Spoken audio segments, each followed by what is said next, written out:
Olá, que Deus abençoe a sua vida. Eu quero te oferecer nesse momento mais um recurso para o seu culto doméstico, rogando a Deus que faça desse momento um momento de bênção para você, para sua casa, para seus familiares, e que nesse momento de tensão, de incertezas, você possa ser renovado pela palavra de Deus, renovado pela palavra de Deus, e possa enfrentar todos esses momentos com ânimo, com a certeza da presença do Senhor sobre a sua vida. O texto que eu gostaria de refletir nesse momento está em Mateus capítulo 8, a partir do versículo 1, que diz assim: Quando Jesus desceu do monte, grandes multidões o seguiram. Um leproso, aproximando-se, adorou-o de joelhos e disse: Senhor, se quiseres, podes purificar-me. Jesus estendeu a mão, tocou nele e disse: Quero, seja purificado. Imediatamente ele foi purificado da lepra. Esse é um texto bastante conhecido. Jesus, segundo o relato de Mateus aqui, encerra o seu sermão conhecido como Sermão do Monte ou Sermão da Montanha, e descendo a montanha, uma grande multidão, a mesma multidão que ficou admirada com o seu ensino, um ensino que não era religioso, um ensino que não era simplesmente teórico, mas um ensino que era repleto de compaixão, de amor, de compreensão pela realidade das pessoas. Jesus então é confrontado com um leproso. E é interessante o fato de Mateus relatar que era exatamente um leproso, e Mateus escrevendo aqui especificamente para os judeus, entra em toda uma questão cultural também que envolvia os judeus. Não só culturalmente, mas pela lei, um leproso deveria ser afastado, e a lepra, que é uma palavra usada não só para aquilo que nós conhecemos como hanseníase, mas para todos os tipos de doença de pele que eram contagiosos. Todas essas doenças eram diagnosticadas e apresentadas da mesma forma como lepra.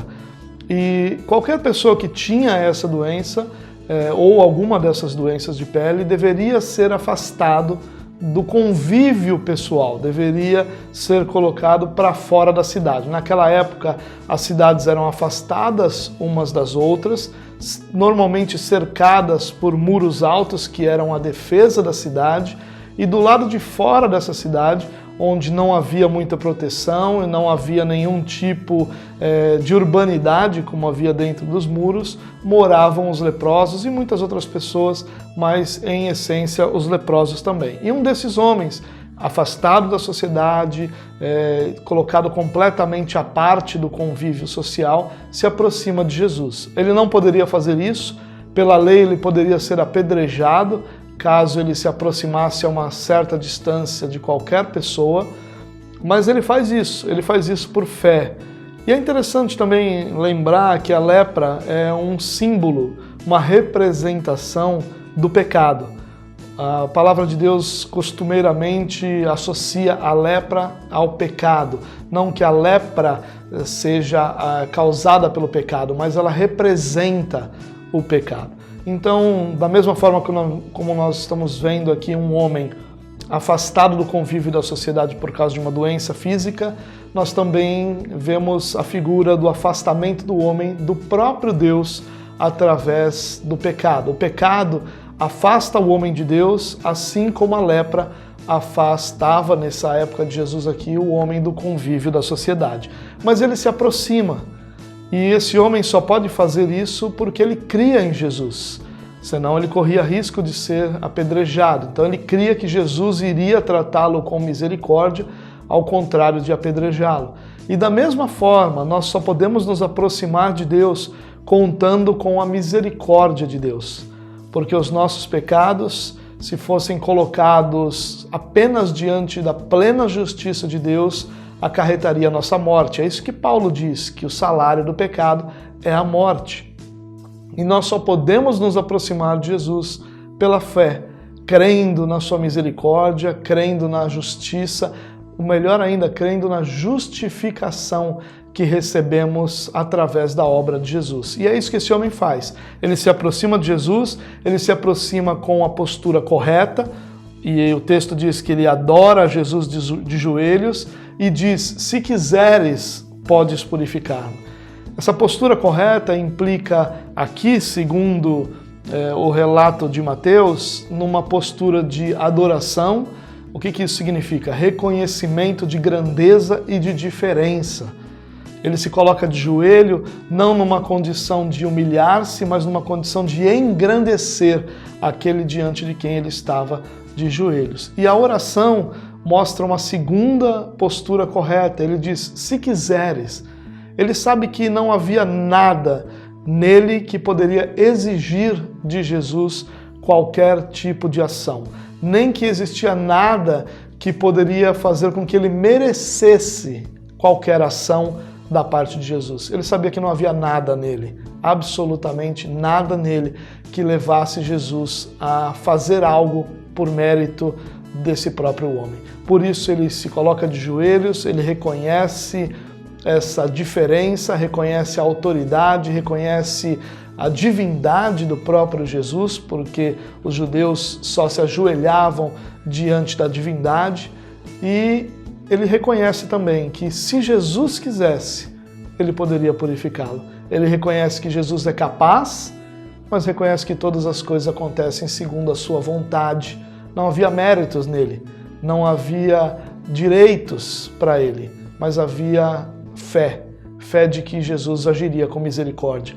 Essa é a postura com a qual nós devemos estar diante de Jesus. A de reconhecer sua grandeza, seu poder, sua misericórdia, e a de reconhecer que é a sua vontade que governa o mundo.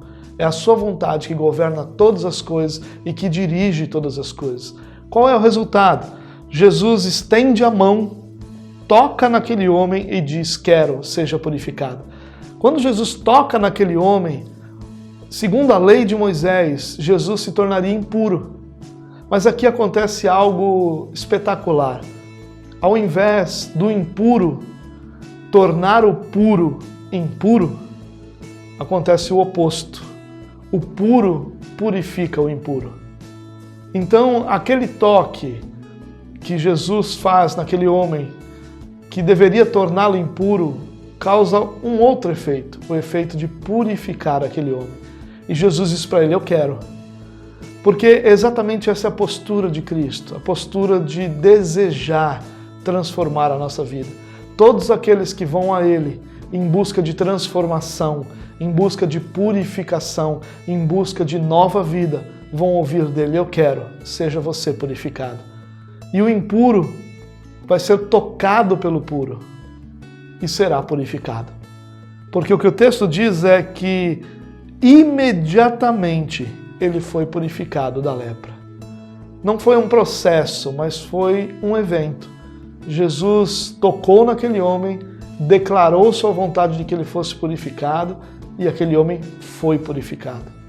É uma grande lição para nós, de que todos aqueles que se voltam a Deus com fé, buscando a Deus por uma transformação de vida, encontram Jesus dizendo: eu quero, seja transformado. Que grande realidade é essa? E que grande incentivo à nossa fé é essa realidade? Jesus sempre nos dizendo: eu quero, seja purificado.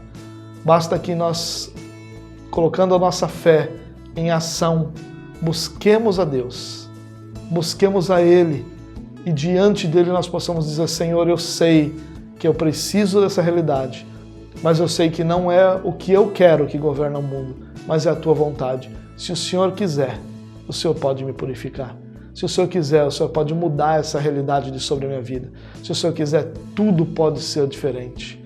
E para surpresa de todos aqueles que estavam em volta de Jesus e do leproso, porque o texto começa dizendo que uma multidão, ou melhor, grandes multidões o seguiam. Para surpresa de todas aquelas pessoas, aquele homem é imediatamente purificado. E essa é a nossa fé, de que basta um toque de Jesus sobre a nossa vida e todas as coisas serão diferentes. Basta que Jesus declare: eu quero, seja purificado, e seremos todos nós purificados. Seja da enfermidade física que esse homem viveu, ou da sua representação para nós, ligada ao pecado, todos nós podemos ser purificados. Basta que nós nos voltemos a Deus com fé, crendo que Jesus é poderoso para realizar essa obra em nossa vida. Que Deus te abençoe, que o Senhor te dê uma excelente noite, um excelente tempo diante dele, para a glória do seu nome. Um grande abraço e até a próxima.